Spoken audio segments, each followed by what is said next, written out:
I'm Lindsay Trofe, founder of Tyto Online, and today I want to introduce you to John, a middle school science teacher whose students are majority BIPOC and low SES, and his school's science performance is normally worse than the district. In the 8 years he's been there, he hasn't had a student score in the outstanding category. And this is common. Only 33% of eighth grade students meet science targets, and there's massive equity gaps, with disadvantaged students being 3 years behind.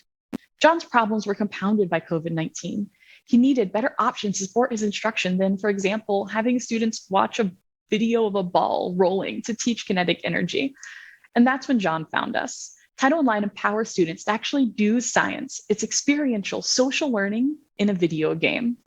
John's students hung out in squads and chatted with each other while they played, collaborating. They got to create avatars that represented them, and the engagement worked. 40% of his students did more educational quests than he had assigned. For instruction, students then get to do hands-on, meaningful problems in the game.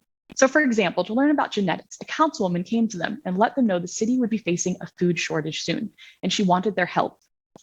They then go to work with a botanist in a lab, choosing from various plants to crossbreed with, learning about selective breeding, planting the results, and seeing if they could grow larger, high-yield crops.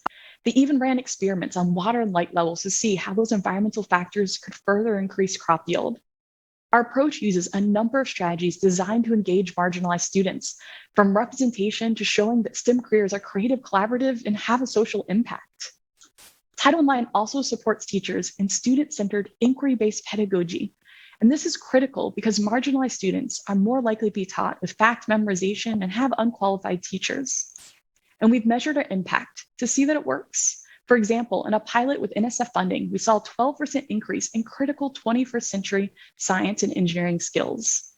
And to return back to John's class, for his science scores this year, he went from being below the district's performance to having 1.7 times more students meeting expectations, and from no students in the outstanding category to 8%.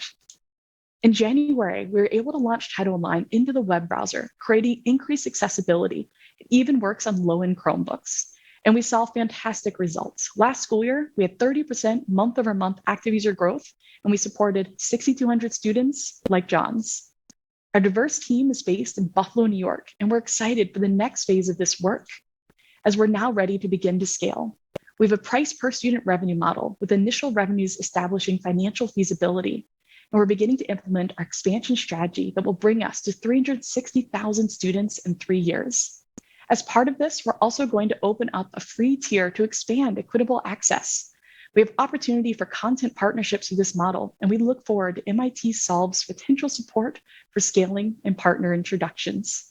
Thank you.